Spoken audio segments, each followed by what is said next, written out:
Okay.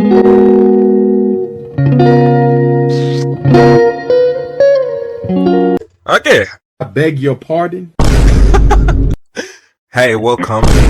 Hi, how you doing? It's your guy Puli-K here with another banger. And then as a bonus for today, I found out how to actually pronounce my name. I'm Puli-K now. Yeah.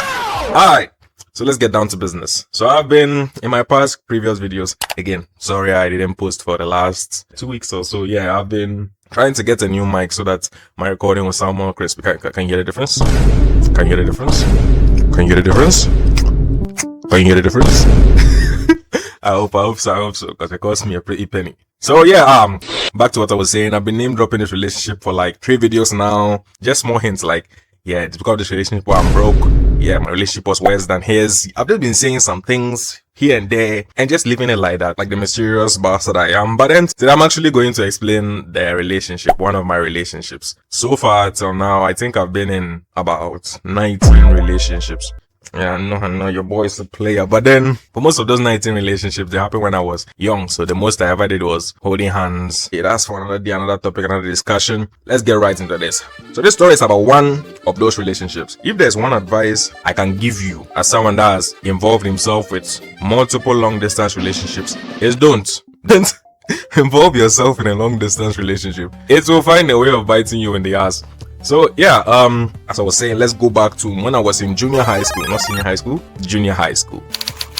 This was during my form 1 of junior high school. So around that time, I had started dating this girl. Let's call this girl Luna, back in form 1. Yeah, me and Luna, I wouldn't call it relationship. I was a target of malicious intent. So there were these guys that were my classmates. I was friendly with them, but I wouldn't say I was close friends with them. And as I've experienced in most of my adult life, I have always been one of the tallest, if not the tallest or biggest person in the room. I had some few unsavory interactions with the guys. Think sometimes fights, which I won, arguments. But then I thought we were cool. I thought at the end of the day, we were friends, we were classmates. So they hooked me up with this girl that I had a crush on at the time, which is Luna. So me and Luna, I felt like at the beginning of the relationship, she might have liked me. But then we started dating, and long story short, I don't want to get too much into this. There's another story I want to finish up today. I don't want to do a part 2, part 3. Nah, I'm giving you guys the full shit. I'm giving you the full package, you know, the hard full package. I'm giving it to you raw.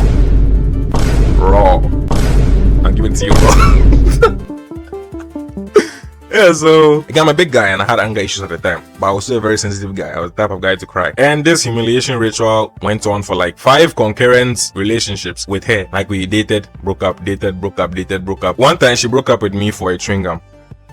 A single piece of gum. That's not even the worst part. Let me paint you a picture. It was Saturday, so I was in the house, I was chilling, you know, feeling myself. Then I got a text from one of my classmates, one of the guys that I said hooked me up with 10 hands around her, and then influences her heavily. So being the innocent, naive bastard, I clicked on the voice recording and I heard a lot of talking in the background. It went silent, and I kept listening further. Hey, bro, can you stop, bro?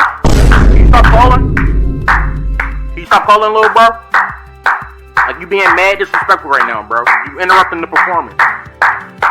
You being mad disrespectful. Yeah, it's exactly what you think was happening. Like, in the watch porn together. I'm baffled. I broke up with her after that because I am a self-respecting human being. I didn't want to drag the whole thing out and then make it a whole scene.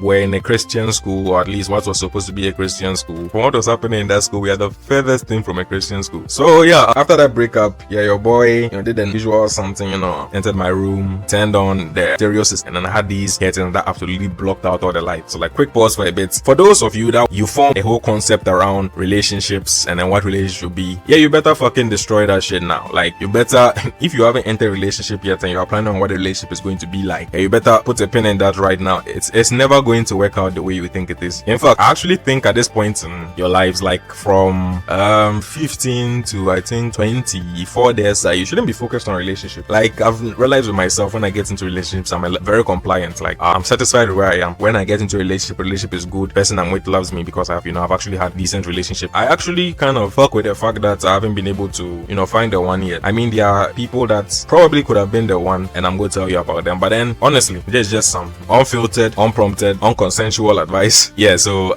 take it and do what you would with it. I don't really know what I'm saying. So back to the story. At that time, after my whole 2 days of sadness about the relationship, I got the vibe real quick. So I went off to school, like, you know, like usual. And then something kind of changed. I became more social. I'm a very social person. I'm a very friendly person. If you meet me anywhere, you are free to approach me, come up to me, talk to me. I'll vibe with you as far as you vibe with me. So yeah, I'm a very free guy. If I ever do become a big time YouTuber, you know, making all that good money, and you pull up to me, then we are vibing, we're talking, we can become very good friends. So I went back to school and I became very friendly with a lot of the guys, but mostly with the girls. There was one specific girl, let's call her Ruby, that I vibed with a lot. I've forgotten her friend's name, but I just call her friend. She and her friend and me were like close. When I say close, I mean our version of playing was them beating me basically. Yeah, I know what you're thinking. I have that type of kink, you know.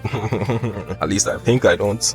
Yeah, but then even those who are shorter than me, generally weaker than me, they have no fucking self-control. Like, I've been with this girl in the same class for like 4 years or so, and I have seen her slap this young man, this gentleman, so hard the guy turned red. That was abuse. Yeah, but then aside from that, we got to talking, we got to vibing real hard. It's this fucking hindsight to me. But turns out I was extremely popular with girls in my classroom. I thought I was the weird kid, but turns out I was extremely popular with girls in my classroom. Not to the point of some of the other players in class that actually got play and were pulling up with magical instruments to get girls. I'm not even joking. There's this thing that they call for girls. It's this bullshit. I don't actually believe in it, but it said that if you use it on the girl you want, she'll fall in love with you, like to the extreme that she can never leave you. It's some type of mystical, magical, spiritual bullshit. I don't actually believe in it, but there might be some truth to it, but we'll never find out. So yeah, long story short, we got to talking, and then at some point she told me that she likes me. Honestly, Ruby was very attractive. I would argue even more attractive than Luna. Of course I said yes. I was single at the time. I low-key liked it. And on God, that relationship was one of the best relationships I've had till date. I mean, bro, she was loving, she was caring, she was cooking for me. We were in junior high school too. We were supposed to report to school around 7 their side. Me specifically, I was a prophet, but I did nothing with my prophetship. I was the entertainment prophet, but no one ever knew I was the entertainment. I did nothing with the powers I was endowed with. So wake up early in the morning, cook for me. Anything I said, fried rice, rice and stew, jollof rice, watch it, bro. I was living the good life. But then, you know, a boy couldn't just be a taker, so I was also buying her some things, some drinks. We go to the bistro. She looks like she wants something. I buy it for her. I forgot to mention, for someone my age at that time, I was fucking loaded. Like, my parents went around as much to give us enough money to maintain ourselves. And when my dad is always traveling, he'll give us like some extra pocket money or some shit like that. So your boy had motion. Like, I was driving a motorcycle to school. I actually have it right here. I can see it. I called it the Krankenwagen.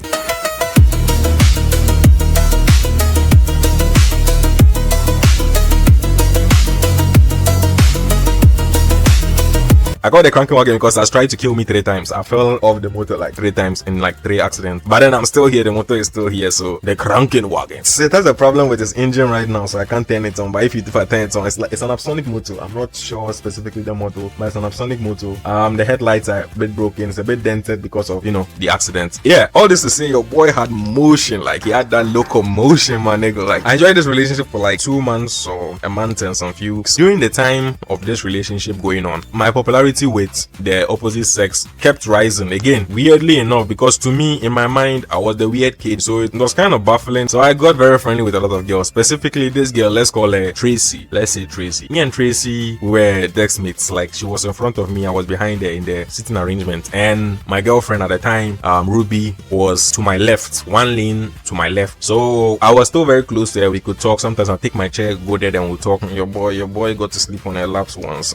Yeah, my nigga, I was in. So around that time, during one of our science classes, the teacher was, I don't know how the topic got to sexual activities or something like that, and he was telling us about the arousal places and stuff like that. I was cracking a joke to like lighten the classroom up, and then Tracy turned and told me that the place that she's most aroused from is her back. So me, I called bullshit. So I ran my hand through her back, and she moaned, and the whole class stopped, looked at us, then they were laughing. I failed to notice there was one person that wasn't laughing. Yeah, my girlfriend Ruby. And then for the rest of the day, she was pissed at me. I mean, so pissed that the food she had prepared for me, she gave it to my friend. Before that, I was thinking everything was cool because I still greeted her. She responded. We still like spoke a bit. She was a bit standoffish, but then I didn't see it as anything big like that. So after the whole food incident, I approached her, and then she was sitting with her friends, and her friends were relaying the message, and then they were all like, everything is alright. Me personally, I'm not Sherlock Homeboy. So I left. Then she approached me and gave me this letter, and I read the letter. I can't remember specifically what the letter said, but the letter basically culminated in her saying, who the fuck do you think you are? The only reason that I dated you was because I felt pity for you. Bro, like, see, I love love this girl, but then what the fuck?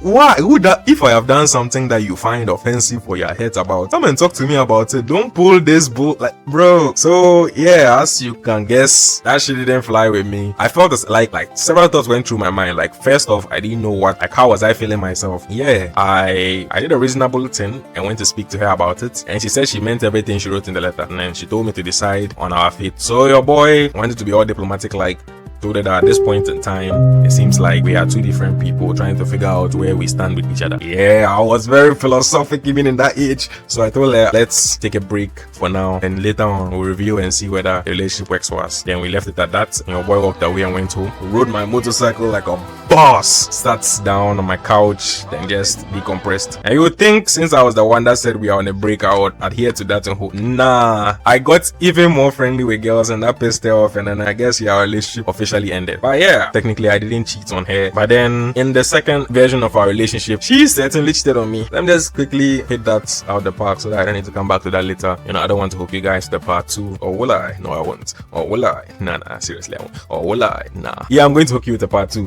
But because I am such a caring and loving gentleman, I have in my possession here the letter I wrote to her. I'll put a picture up there. It's a bit banged up, but then yeah, let me read it out to you niggas so you can see the Shakespearean grace I was granted.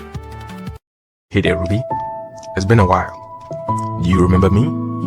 I hope you still do. How are you doing? I hope you're well. I tried to write to you about a year ago, but I heard you transferred schools. So I guess my letter is lost to time. But I really had no other way to reach you. I even went to your church a couple of times, but still couldn't meet you. Are you feeling the motion in it? No. Listen again. But I really had no other way to reach. I even went to your church a couple of times, but I still couldn't meet you. Bro, I was a lyrical genius. So I have chosen this as the most efficient way to reach you. Even though it does come with risk, I really had to clear the air around our relationship. This may be a sour topic for you to think about, and I wouldn't blame you if you threw this letter away. I just have to say, I missed you. I know I should be the last person to say this. I am aware of the pain and hurt I caused you. To what extent, I myself do not know. Only after we broke up, and I truly realized how much I really loved you. But I had fucked up and believed it was already too late to make amends. So I held on to the hurt and tried to replace those feelings I had. But even till now, that isn't quite possible. Every relationship I've ever been in has never gone anywhere. It never went further than holding hands. I never even kissed. So when they eventually ended, I really never felt anything. I just moved on, one foolish empty relationship after another. But ours was different. It actually had to end. It had to see you. It had to know you weren't mine. Yeah, I'm gonna leave it like this. You see, I'm a cliffhang, you bastards. Yeah, you're interested in it. Oh my god. Alright, but then that was it for another video. I know I said I would probably wrap it up today, but then I ended up talking about a whole lot of unimportant things that kind of sidetracked us a bit. So again, I am very sorry for that. And I'll try and then knock that off probably during this week, next week, so that I can start with the actual goal of my YouTube channel. Oh, and then I'm not sure whether you guys would fuck with it, but then usually from 12 a.m. to 5 p.m. that's the time that I'm usually most active online. So I usually game, I play Fortnite. I work on my YouTube videos, I do some editing. So as I'm playing the Fortnite, I'm thinking of probably hitting record and probably like posting clips and even sometimes full videos and challenges out here. Now my goal is not to become a Fortnite YouTuber for now. To pay the bills, I have to become one. But then for now, my goal isn't to become that. My goal is just to basically entertain. I'm so sorry if I made you uncomfortable today. So yeah, I have basically I'm done. So yeah, thank you again for watching. Thank you for listening. Thank you for dedicating another 15 to 20 minutes of your life that you're never getting back. I appreciate you. I love you guys so much. You know, no homo, but I love you guys so much. And I'll see you probably in the next 4 days when I drop the part 2 for this to actually crown off that. So yeah, I dated a prostitute. Yeah, that's a good way to end the video. Alright, bye.